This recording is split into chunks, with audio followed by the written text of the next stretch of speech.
Assalamualaikum warahmatullahi wabarakatuh. Bagaimana kabarnya anak-anakku? Semoga dimanapun berada kita selalu diberi kesehatan sehingga kita dapat beraktivitas dengan baik. Sebelum kita mulai pembelajaran, alangkah lebih baiknya untuk berdoa terlebih dahulu agar kita diberi kemudahan dalam menuntut ilmu dan ilmu yang kita peroleh menjadi ilmu yang bermanfaat. Berjumpa lagi dengan saya, Bu Fadilah, di mata pelajaran Bahasa Indonesia.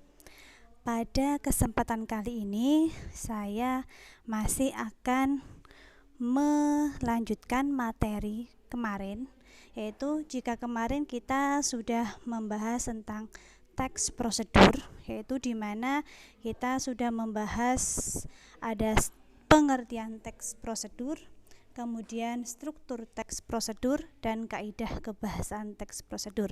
Saya harap anak-anakku semua masih ingat dengan materi yang kemarin sudah kita bahas bersama. Jadi hari ini kita akan melanjutkan tentang mengembangkan teks prosedur. Mengembangkan teks prosedur itu berarti bagaimana? Ada yang tahu kira-kira apa itu mengembangkan?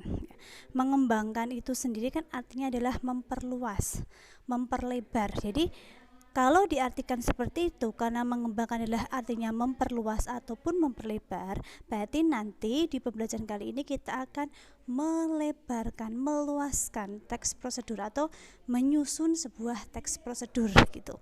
Nah, dalam pembelajaran kali ini apa saja yang akan kita bahas ya? Yang pertama adalah bagaimana cara mengembangkan teks prosedur. Jadi yang kita bahas pertama adalah bagaimana cara untuk mengembangkan teks prosedur.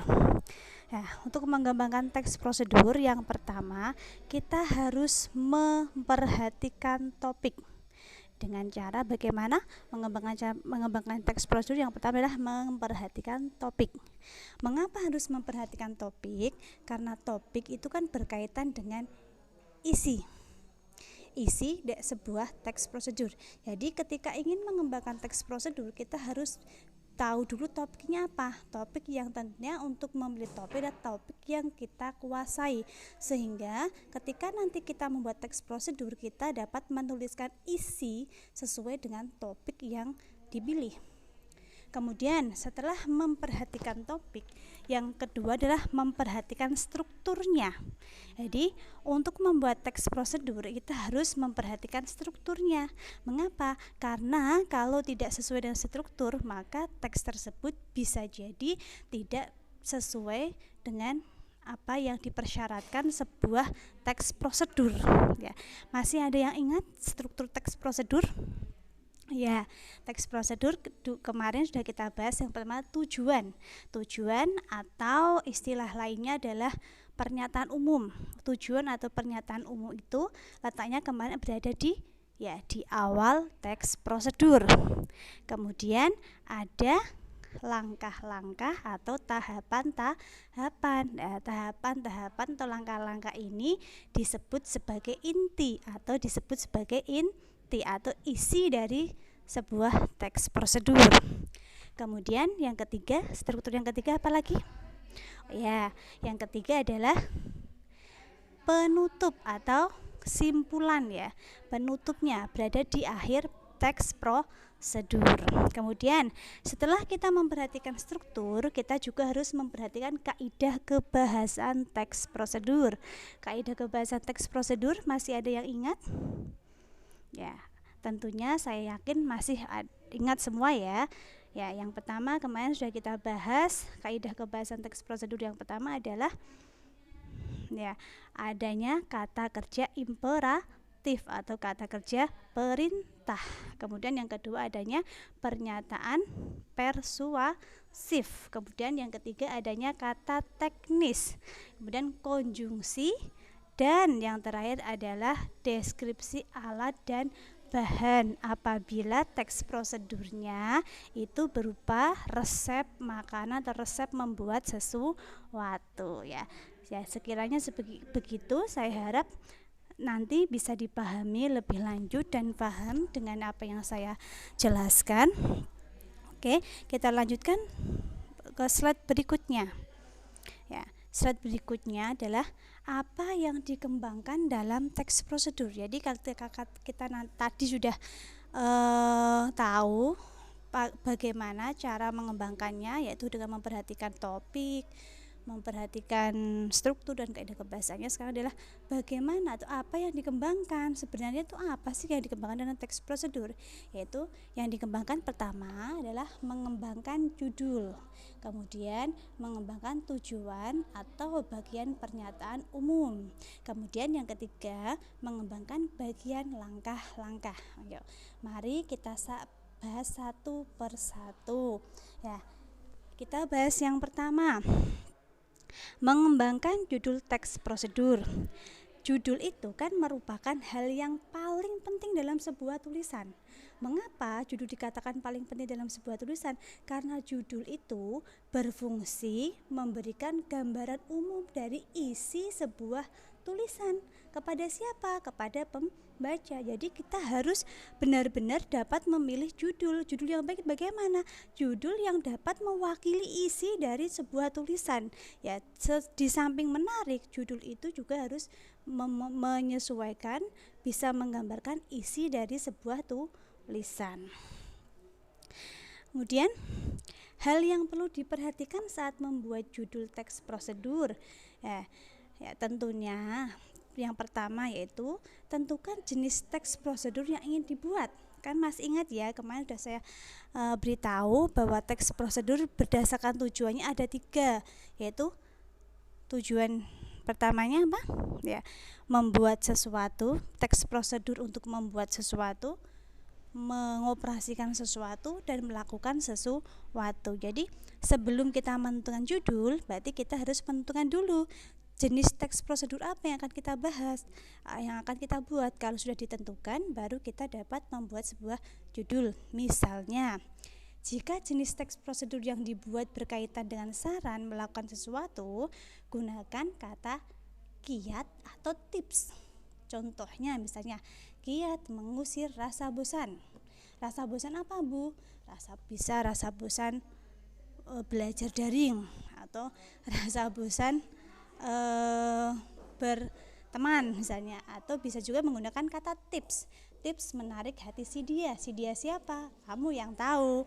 Kemudian misalnya kalau teks prosedur yang akan kita buat itu berkaitan dengan langkah-langkah atau urutan mengoperasikan sesuatu, maka sebaiknya gunakan kata langkah, cara, ataupun tahap. Contohnya, cara menggunakan drone, langkah-langkah menginstal aplikasi Microsoft Teams, gitu ya. Kemudian yang ketiga, misalnya teks prosedur yang akan dibuat itu berkaitan dengan langkah atau urutan membuat sesuatu, ya berarti menggunakan apa? Menggunakan kata cara, atau jika berkaitan dengan makanan dapat menggunakan kata resep. Contohnya, cara menghias dinding, cara membuat dalgona cafe, resep nasi goreng kambing spesial. Ya, kemudian yang harus dikembangkan yang kedua apa? Yaitu mengembangkan pernyataan umum. Yang pernyataan umum dikembangkan harus seperti apa ya? Bagaimana mengembangkannya? Mengembangkan pernyataan umum atau tujuan. Ya, tips 1. Tips 1, ya ingat, untuk mengembangkan tujuan atau pernyataan umum ada 2 tips. Tips yang pertama, jika jenis teks prosedur yang dibuat berkaitan dengan saran yaitu saran melakukan sesuatu, maka bagian tujuan atau pernyataan umumnya dapat diawali dengan menyampaikan permasalahan yang ada di lapangan dan alasan permasalahan tersebut harus diselesaikan. Ingat, di garis bawah ya. Jadi yang pertama kali disampaikan di tujuan atau pernyataan umum, tips 1-nya, jika teks prosedurnya dibuat berkaitan dengan saran atau melakukan sesuatu, maka yang pertama kali diuraikan di tujuan atau pernyataan umum itu permasalahan yang ada di lapangan atau alasan mengapa permasalahan tersebut harus diselesaikan. Kemudian tips yang kedua, jika jenis teks prosedur yang dibuat berkaitan dengan Membuat sesuatu atau melakukan pekerjaan tertentu dapat diawali dengan menyampaikan definisi terlebih dahulu. Kemudian setelah definisi baru disampaikan keunikan atau tantangan yang dihadapi serta manfaatnya. Dan ini contohnya ya. Contoh dari tips 1. Tips 1 tadi kan teks prosedur berupa saran, berkaitan dengan saran. Tipsnya misalnya ini adalah temanya tentang cara cara menghilangkan ketombe misalnya. Lah ini karena berupa saran, maka tadi dikatakan bahwa diuraikan dulu di pernyataan umum atau di tujuannya, diuraikan dulu permasalahan yang sedang ada di lapangan. Ini diuraikan dulu. Contohnya seperti ini. Munculnya ketombe tentu bisa mengganggu penampilan dan kepercayaan diri. Rontoknya ketombe seperti salju yang turun dan mengotori baju akan membuat seseorang tidak nyaman. Tidak heran jika banyak orang yang berusaha melakukan beragam cara untuk menghilangkan ketombe. Penyebab ketombe sendiri bermacam-macam, mulai dari kulit kepala yang kering hingga produk sampo yang tidak sesuai dengan kulit kepala. Lah ini dari paragraf 1 paragraf ini merupakan apa? Merupakan tujuan atau pernyataan umum dari teks prosedur yang berkaitan dengan saran. Karena tadi tips yang 1 itu kan dikatakan kalau teks prosedur berupa saran itu yang diuraikan adalah permasalahan yang ada di lapangan. Nah, ini permasalahan yang ada di lapangan apa?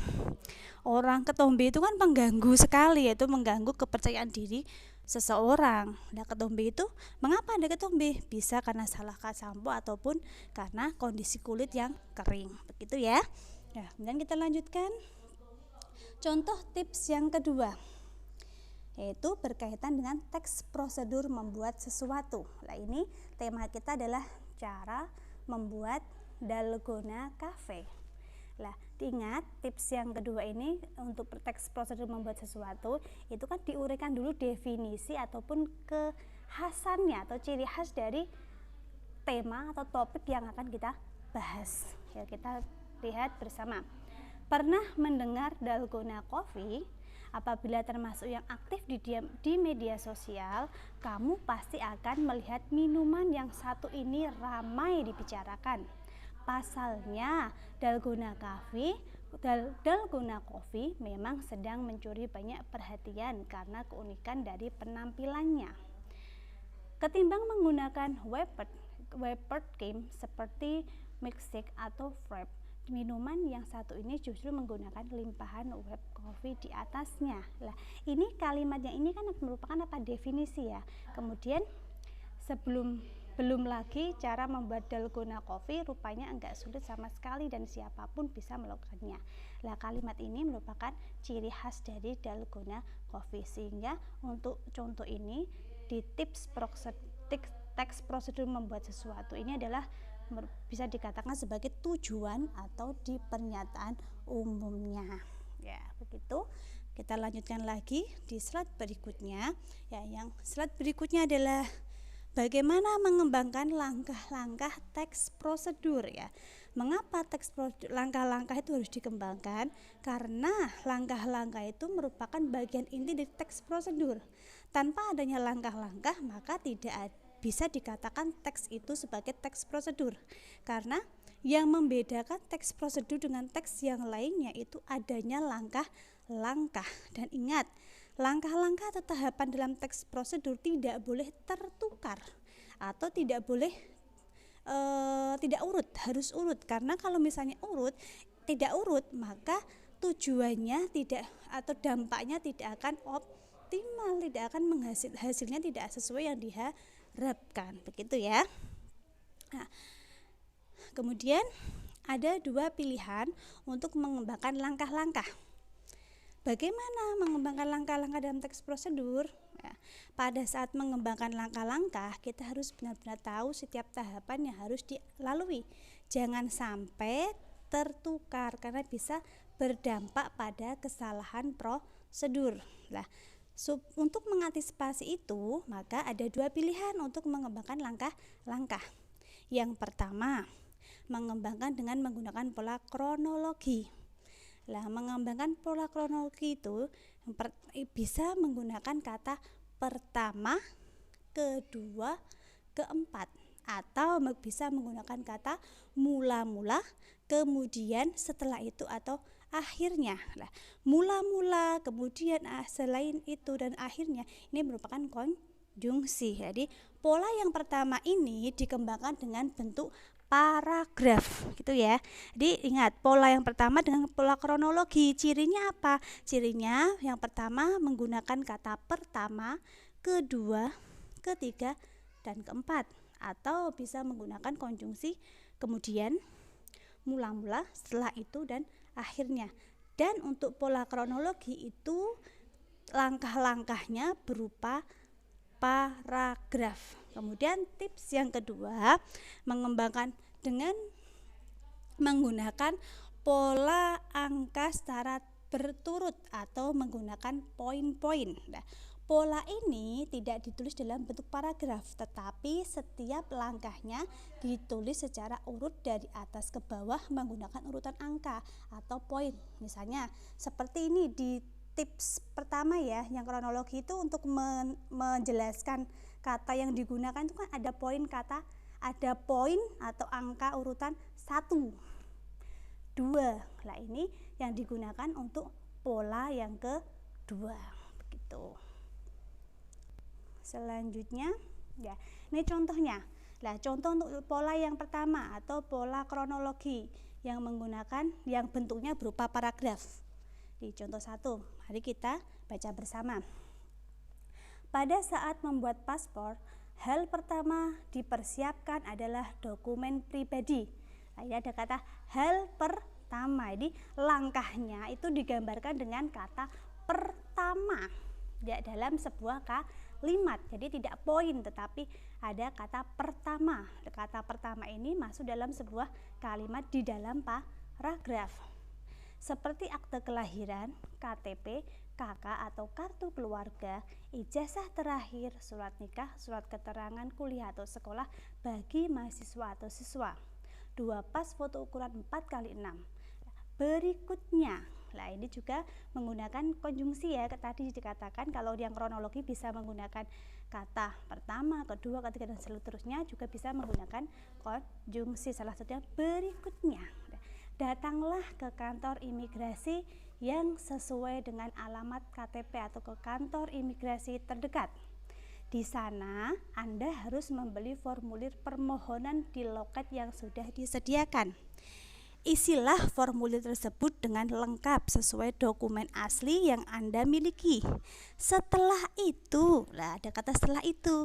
Nah, ini kan berarti menunjukkan langkah berikutnya yang harus dilalui, yaitu berupa setelah itu, tandanya adalah berupa konjungsi setelah itu.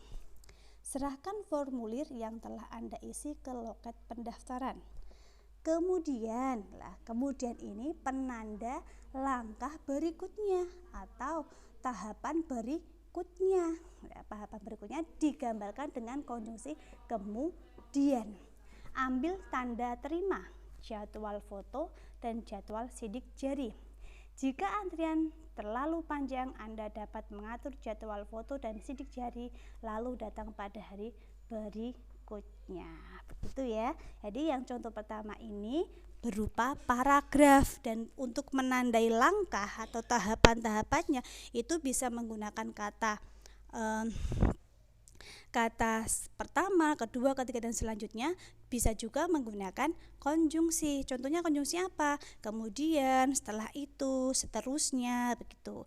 Kemudian untuk contoh yang kedua yaitu dengan menggunakan pola poin ya. Cara membuat nasi goreng: 1. Potong bawang merah dan bawang putih hingga halus. 2. Nyalakan kompor dengan api ukuran sedang. Taruh wajan di atasnya dan masukkan minyak hingga panas. Jika menggunakan mentega, masukkan mentega hingga ia meleleh. 3. Setelah minyak panas atau mentega mencair, masukkan potongan bawang merah dan putih hingga keduanya tercium harum. Dari contoh 1 dan contoh 2 itu terlihat perbedaannya, sangat terlihat ya. Kalau yang contoh 1 itu jelas menggunakan paragraf, terdiri 2 paragraf. Kalau yang contoh 2 ini langkah-langkahnya digambarkan poin. Jadi poin 1 potong bawang, poin 2 nyalakan kompor, begitu. Jadi bisa menggunakan untuk mengembangkan langkah-langkah bisa menggunakan berapa pola? 2 pola. Pola yang pertama dengan kronologi, pola kedua dengan pola poin, begitu. Ya. Ya, terima kasih. Ternyata sudah selesai. Semoga penjelasan saya kali ini dapat diterima dengan baik dan bermanfaat. Terima kasih. Wassalamualaikum warahmatullahi wabarakatuh.